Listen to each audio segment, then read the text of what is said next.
அண்ணா 3 இட்லிண்ணே. ஓகேப்பா. உனக்கு எதனா வேணுமாடா? எனக்கு எதுவும் வேணாம், நீ சாப்பிடு. அண்ணா 3 இட்லி எவ்வளோண்ணே? 21 ரூபாப்பா. அது என்ன 1 ரூபா? 20 ரூபாய்க்கு விற்கக்கூடாதா? கரெக்டு.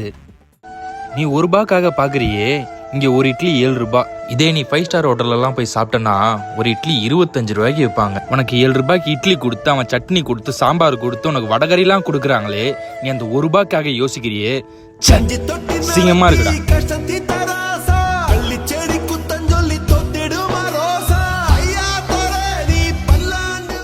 அண்ணா 25 ரூபாயா இருக்கு, நான் 4 ரூபா அப்புறம் வாங்கிக்கிறேன். இந்தாங்க. எதுக்கு 4 ரூபாய் எக்ஸ்ட்ரா கொடுக்குற? 21 ரூபானா 21 ரூபாய் கொடு. அது நான் 4 ரூபாய் எக்ஸ்ட்ரா கொடுக்குறது, அதெல்லாம் தேவையில்ல. அண்ணா இந்தாங்க, பாப்பலாம். இந்த இட்லிக்கு 20 ரூபா போதும்.